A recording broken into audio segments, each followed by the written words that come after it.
Ayaw na ninyo iboto ang kandidato ni Marcos. Yes! Nga naman, kay kaning mga kandidatuhan sila man pod ang nagasulti kay Marcos. Okay lang nga dili nimo ihatag imong saad, basta paliguin lang mig-aix og tupad og akap, kami na'y bahala. Okay lang. Actually sir, tinuod na, impeachable offense no ilahang gibuhat kay PRD. Yes! Yes! That is a betrayal of public trust. Classic. Dili nimo pwede kuhaon ang isa ka Pilipino dinhi sa sulod sa ato ang nasod. Unya dag-on nimo, isakay nimo og airplane, ihatag nimo sa dayuhan niya, mingon ka, ikulong na siya. Dili na siya pwede. Ang tawag ana sa international law, extraordinary rendition. It's a crime. Dili na siya pwede mo nang kanang ginaingon nimo nga impeachable offense. Tama gina siya, sir. Siya dapat ang i-impeach. Sayahang ibuhat kay President Duterte. Yes!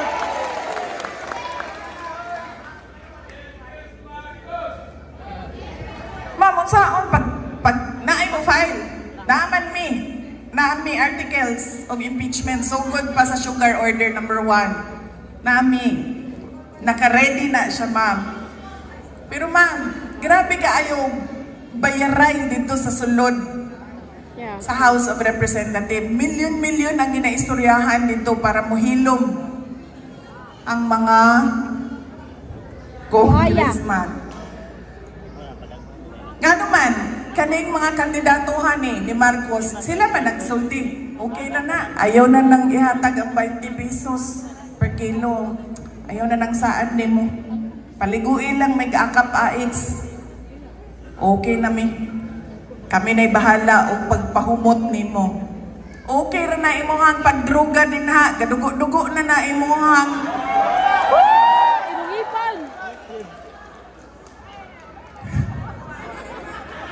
Dugo-dugo na ang ipon o ang lagos.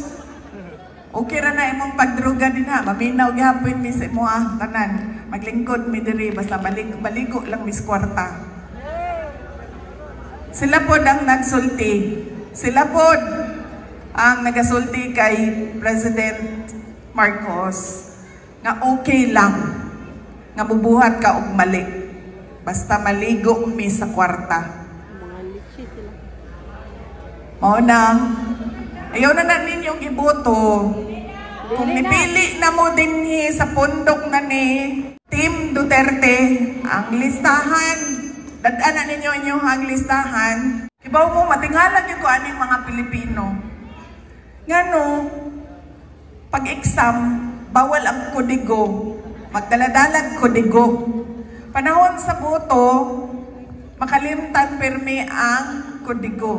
Dadaanan ninyo ang kodigo aron walay kamali sa pagpili. Alright mga kababayan, it's another day, it's another reaction video. Tayo po ay magre-react po dito sa sinabi po ni VP Sara Duterte kung saan sinabi niya po dito sa kanyang speech na huwag na pong iboto yung mga alyansa. Ito po yung mga kapartido na tumatakbo bilang senador under po ng Marcos administration dahil grabe daw ang naging bayaran sa House of Representatives di umano para manahimik ang mga ito. Kapalit neto, syempre yung ayuda na kilalang kilala ngayon bilang AKAP o AX. Okay, kasi Bisaya yung pagkakasabi ni VP Sara dito pero sa pagkakaunawa natin at pagsasummarize na lang ng kanyang sinabi na kumbaga ito-tolerate ng mga nakapaligid sa kanya yung ginagawa niyang hindi maganda basta maambunan lang sila netong mga ayuda na to. So which is napakapangit pakinggan mga kababayan. So nasabi din dito ni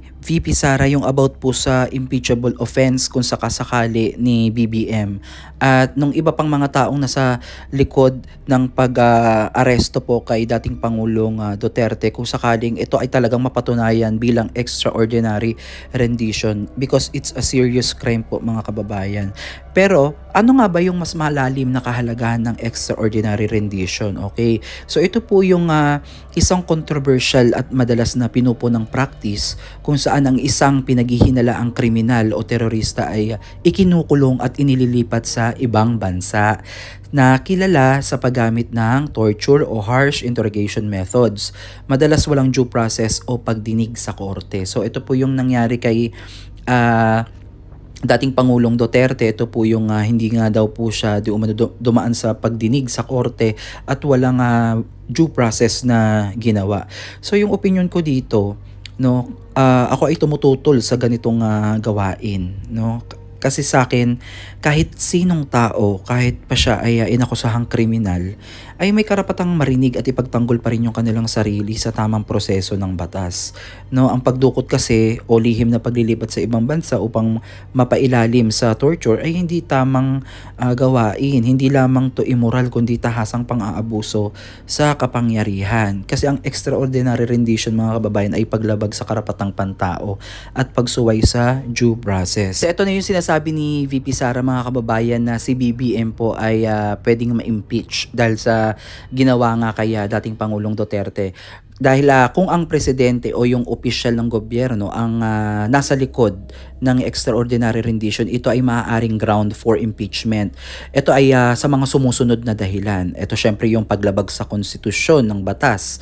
'Di ba? Ang saligang batas ng Pilipinas, 'di ba, Article 3 Bill of Rights ay nagbibigay ng proteksyon laban sa illegal detention, torture at hindi makatarungang proseso. Ang paglabag dito ay paglabag sa kanyang tungkulin bilang tagapagpatupad ng batas. Pangalawa, ito ay culpable violation of the Constitution. Isa ito sa mga itinuturing na grounds for impeachment sa ilalim ng Article 6, Section 2 ng Constitution kung pinayagan o inutos ng isang opisyal ang extraordinary rendition, tahasang nilalabag niya ang Constitution. At pangatlo, ito yung sinabi ni VP Sara, yung betrayal of public trust, ang paggamit ng kapangyarihan upang gumawa ng illegal o lihim na operasyon na lumalabag sa karapatang pantao ay nagpapakita ng kawalang respeto sa tiwala ng taong bayan. Okay? At ang apat, ito yung abuse of power. Sa halip na protektahan ang mamamayan niya, ginamit niya ang kapangyarihan niya para supilin sila. Okay, isang malinaw na pang-aabuso na hindi nararapat sa kahit sinong opisyal, lalo na sa pinakamataas na pinuno ng ating bansa. So, para sa akin, ang extraordinary rendition ay hindi lamang isang isyong legal, no? Ito ay isyong moral at makatao. Kapag ang leader mismo ang lumabag sa mga prinsipyo ng karapatang pantao at batas, nawawalan po ng saysay ang demokrasya at pumapalit dito ang takot at pang-aabuso. Kaya dapat itong harapin sa pamamagitan ng legal na proseso kabilang ang impeachment upang mapanagot ang sino mang may sala. Okay, kung sakali mang ito ay mapatunayan, mga kababayan, talagang ito ay malaking grounds for impeachment para po sa ating Pangulong Bongbong Marcos. So ayan lamang po yung ilan sa mga naging pahayag dyan ni VP Sara. Ito lang po yung pinaka-highlights natin, which is kuha po ng ating atensyon, no? Talagang painit po ng painit yung nangyayari habang tumatagal at papalapit po ang eleksyon. Halos painit ng painit yung tagpo. Okay? So 2028 pa yung presidential election, pero ramdam mo na yung batuhan ng putik, siraan ng dalawang partido. So grabe po yung nangyayari ngayon. Kaya kayo, mga kababayan, ano yung opinion nyo tungkol dito? Comment down below at ating talakayin yan dito sa comment section. Maraming salamat po.